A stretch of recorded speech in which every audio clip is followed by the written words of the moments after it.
Hello guys, and welcome to this new video. Today I'm here to talk about sand tech, as I call it, sand technology.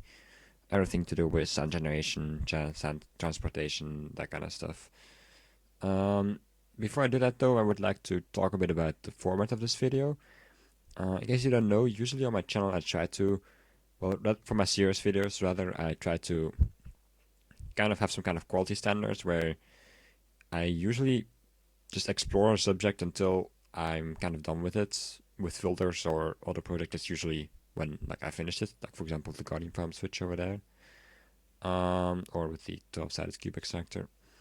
With some more theoretical subjects, I just try to delve into it for a bit until I feel like I've explored this field enough to talk about it.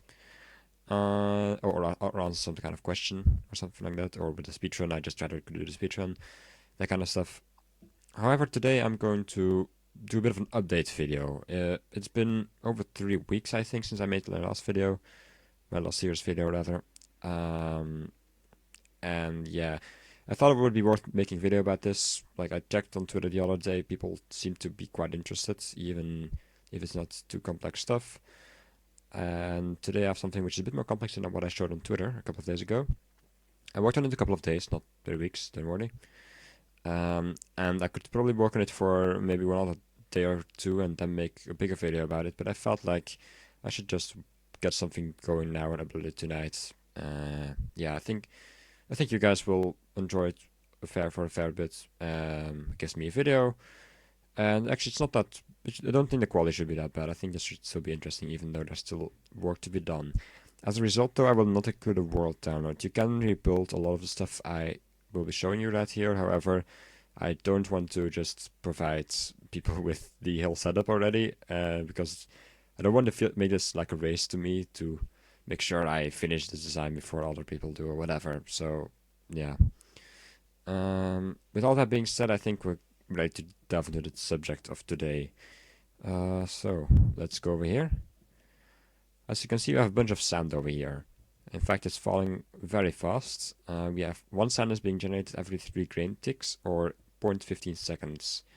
That's very fast, and you would think that's not really a good way to like transport the sand, because like as soon as it touches the ground, like you'll get a stack immediately, which goes up pretty high and that kind of stuff. So that would be quite annoying. So how would you like put it into a conveyor belt if it's even possible?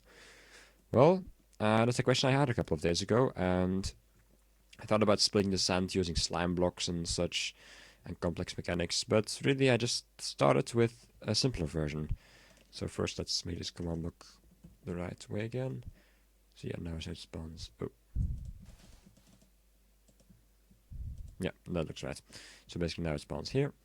What I just thought initially is what about we just try to push a bunch of sand out and then make a bunch of sand fall through it and push a bit out and leave a bit in, and that way split it up into 2 conveyor belts or 3 or whatever, and then we can transport those individually. So that's basically what these pistons were for, and that works pretty fine. I'll show you. So let's remove this. Actually, I do not need this. So yeah, before I do any of this, I should probably show you. How can I show you this? Alright, so if I use this lever, it will just turn this into sandstone. So yeah, that's all it does. So let's turn it on again. This time with that layer actually there. Oh, crap, no. That's not what I wanted. Yeah, always this crazy stuff which happens on when I'm recording. Yeah, this is what I meant, of course. There we go. So yeah, you already saw a bit of the other stuff as well. So basically we have this, where you just have the sand fall into a thing and it gets pushed out. And my idea was to basically do that periodically, then push a bit of sand out and leave a bit of sand in, that kind of stuff. But really, if you use some fast technology, you can actually just push it out at that speed, and then you get a 3-high conveyor belt, and which I will be referring to as bulk conveyor belts for the rest of this video. But I'll talk more about that in a second. I will have to say though, before you try to rebuild this, Make sure you're facing south. North also seems to work, however, not all. Like, copy the design. In one position it worked, the other one I had to mess with it to get it working. This also looks strange. You think this will work. Well, yeah, I tried that earlier and it didn't. So yeah, it has stuff to do with a bit order. I don't try to understand it. Most of my work this weekend was just like going from one design to the other. This probably seems very simple to you, and it is also very simple. However, to me, this often meant like I take a design, I try to improve it, then I want to go back to an old design, then actually spend 20 minutes to half an hour to just get back to that old design because I can't get it working anymore. So this kind of illogical technology can be very annoying to work with. Of course, there's a logic behind it, but that's the field of redstone timings, which is I don't think we ever really properly finished. It was complicated, and there were different theories, and I don't. That it kind of ended in discussion. I don't think there was any consensus, unfortunately. So, and I didn't really try to follow it either because it was very complicated anyway. So with all that being said, yeah, simple but can take a while to build. So anyway, I had an idea though from Macro you may know him, to not just actually split it up like that, but also just leave it in this hive form. Like, why don't we just have the conveyor belt, which is basically, instead of making a conveyor belt which handles 1 cent every 0.15 seconds, why not have a conveyor belt which handles 3 cents every 0.45 seconds? So yeah, that's not too hard actually. Over here, for example, I have a conveyor belt. I'll probably talk about it next week, but I can just show you that here, that it can actually handle 1 cent every 7 ticks, so that's 0.35 actually. So yeah, every 7 command blocks it spawns one. As you can tell, it's going pretty fast. And yeah, over here we have a bit of a slower system, because once you get more pistons, you need one central control circuit, and you need to change the bit to make it easier to work with. As a result, it's a bit slower. It's more like 0.45 seconds or 9 ticks, but it's still fast enough to handle this. So basically, we just have a very simple system. Sand gets pushed in, powers this, piston pushes to the side. By this time, these pistons have rejected because the sand is not solid over here, and when it's solid again, the pistons extend. So it's all a pretty fast process. I'll show it in action right now, considering we're already 7 minutes in. Alright. So yeah, as you can tell, it's going pretty well. I'll use the XP so you can see it a bit better. You can rebuild this yourself, I guess. That isn't very complicated. And yeah, this transports basically 1 cent every 0.15 seconds. Just in a bulk conveyor, as I call them. You don't need the obsidian, by the way. It's just there because I had a lot of problems during testing. Whenever something went wrong at the end, then it would start like overflowing and stuff. And this leads into this machine we have over here, which is a bit messed up because this area got unloaded. I'll turn this off for a second, actually. Yeah, this is not how it's supposed to look, of course, but hey. Oh, look. Yeah, basically, stuff can fall onto like these kind of blocks if you mess with load chunks and such. Either way, here at the end we just have a simple splitter. Basically, every two packets which get sent in pushes both pistons out, like that. So basically, we get two slower lines. Those go over here. Then I spent like over a day just on this mechanism right here, in case you didn't know. Well, you probably didn't know, but I'm just telling you here. So because I tried to like have the line go right into here, but then these pistons would block that one, so it didn't work. So I tried to have it one high and then have the sand fall. Didn't work. Tried to have sand being pushed in just to be faster. Didn't work either. In the end, what I did is basically just have the sand being pushed in here. Then right afterwards, we push 3 sand out. That works fine with this like stair shape. So this is done in a synchronous manner, you could say, in a synchronous manner. As a result, it doesn't block that piston. And basically over here we push 1 sand out in an asynchronous manner. But that isn't an issue just because there's always 1 sand above, basically. Well, actually, it's not that simple. It took me a lot of trial and error, but that's the rough theory behind it, and that's why I think this works. So yeah, basically the way I do this, I should probably also mention, I haven't mentioned, but Sand duplication is a thing which still exists in the game. In the past, it used to be way easier using sticky pistons and stuff. Right now, we're doing it using a glitch concerning end portals. I will not explain it right here. If you want to know more about it, I will link to a video by Grant15 and someone else whose name I forgot right now. And yeah, you can watch that video where I explain the glitch. And I will also link to the sandstorm by Rayworks, which I will talk about in a second. Anyway, so basically these are the sand duplicators. You can check Grant's video if you want to know what that's about. However, as with the sandstorm by Rayworks, we are dispensing, basically duplicating 1 sand every 3 game ticks. That's a bit of a difficult timing to work with, so I had to try a lot because, as I said, I don't know a lot about return timings. It's a bit like voodoo to me.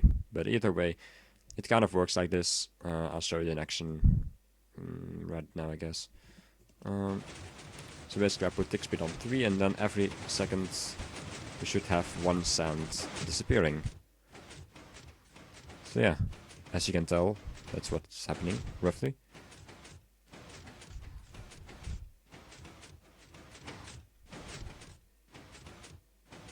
Well, at least that's what seems to be happening to me. Either way, it took me a while to get that on, and it looks really messy like this, I have to admit, but it actually works. And with all that out of the way, I think it's time to actually show the real system in action, as in I made a complete cycle, not this kind of theoretical stuff, you could say, or like partial stuff, which we can find at spawn. So yeah, this is spawn of my world. So basically same system, just the simple conveyor which gets the sand when it spawns in the overworld. Yeah, we're gonna have a problem when we go to the end probably, because there's gonna be lots of sand, but we'll see. So basically a splitter goes into portal, blah blah blah. Let's see what happens here. Oh, not much actually. All the sand probably spawned in the same tick, so it only generated 1 block. So here we are in the end. We basically, I'll talk about the ender crystal in a second. Then basically sand gets pushed over here, and so on, and then goes back into this portal basically. So simple conveyor, I already showed it. Now again, the simple like sand conveyor start or whatever you want to call it. Over here it's a bit different though. Actually no, it's the same over here. Over here we have one facing north, not south, or whatever, I don't know. I think the other one was facing south. You have the long one over here. And something I should probably mention is that in the overworld I used a short one. For some reason the long one did not work, even though this one is also facing north. Again, Minecraft logic. However, I messed around with it. I made it shorter. It's more compact this way. That's nice, and also it works, which is more important. Actually, I can remove this. So that's really nice. I don't think there's anything else to show in the overworld, to be honest. So let's go to the end. I will quickly discuss what... this is a glitch I sometimes have. Give me a second. Yeah, something on this world and doesn't always load, unfortunately. So over here we have an end crystal. I'll quickly explain what it's there for. Basically, end crystal in 1.8, I think this is removed to 1.9, but when end crystal is in the end, it will always try to place a flame block at, well, some point in the SID box. Normally because there's like a bedrock block there or whatever, so it actually looks cool. But if you just push the end crystal out into the air, you basically get it spawning into the air like that. And yes, you can push end crystals. Again, all this is covered in Rayworks' video. He wasn't the person, well, there were people who discovered this before him, I've heard, but he's the first person that seems to publish the concept of a sand generation using ender crystal to keep the platform clear, because up till now the whole bottleneck of sand generation systems was getting your sand block off the platform. Right now it just takes 1 tick, because then the sand becomes a falling sand entity, kind of. So that's very nice, and I will link to his video as a result, so you can watch that, and he'll explain a bit more. Either way, that keeps the platform clear. Over here we just have a mobile minecart which collects the items. We got some over here, and I think it's time to finally show the full system in action. Again, this is not the completed system. This does not actually... I didn't check for further time optimizations. Maybe 3 game ticks is actually too long. We can go with 2 or 1 game ticks. I'm pretty sure we can only push 1 sand in per tick. Sankaran said something about that in one of his videos. So he commented that on his old explanation video together with Silence, and I will also link that one while we're at it. Anyway, let's just show this in action. So basically we're going to add some sound to the system. I don't think this is going to do anything. Nope.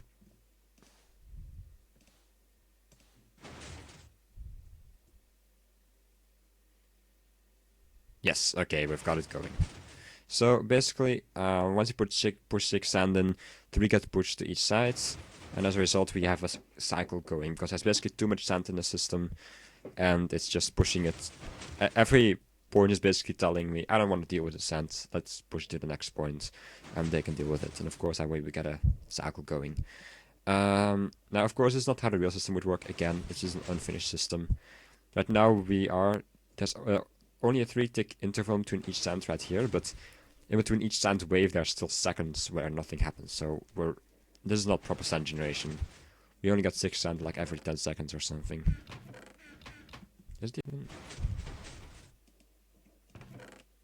Interesting. Oh right, I didn't put this game roll on. So when I put it up to true, you'll see that. Yeah, you'll see the items very briefly for like a tick, and yeah, then they get put into here. So you got like 6 sand every 10 seconds or something. But either that can be expanded to 6.6 sands per sand per second. So that's 1 double chest in 8.6 minutes. That's very fast, I would say. And possibly we can make it even faster, but we'll see. Also, this design does not deal with loaded chunks. I just use the spawn chunks in the overworld, and in the end, all of the chunks are loaded. So that makes it easy on me. In a real system, you would probably keep the end chunks loaded, but some chunks in the overworld would not be loaded, and you would have to, because you have to push it. Because usually your strongholds are not inside, and there are no strongholds inside of the spawn chunks. In fact, I'm pretty sure it's always the case. Like you can't get your spawn out that far. So yeah, anyway, we've got a working design right here. I think that's really cool. In fact, we can try to make it a bit faster. 1, 2, 3, 1, 2, 3. And yeah, now we have 12 cents in the cycle. Again, this is how the old machine by Sankar and Silence tackled it. It's not a great way to get like a fast. It's not a great way. It definitely doesn't work if you want to get a fast system, but it's an easy way to just show it to you guys right here. So yeah, that's what I just wanted to show. I don't think there's too much more to show today. I'm just really happy I finally got this working with these bulk conveyors. The idea of bulk conveyors was actually made by Macro, but he said I could mention it in this video. So yeah, just basically put a couple of conveyor belts on top of each other, use one central control circuit, make it a bit slower, and you've got it. Well, he didn't get into those details, but just the rough concept was his. And yeah, I think this could become quite interesting, but I'm going to do some more research, and I hope I'll get back to you guys soon. I'm sorry this video turned out to be so long, but yeah, like a couple of days of work, some time goes into that. And I just thought I wanted to, like, update you guys. You probably didn't watch anything anyway, so let's just end this right here. Thanks for watching. I hope you liked the video. Even if you didn't, please leave a rating. And I hope I will see you in another video.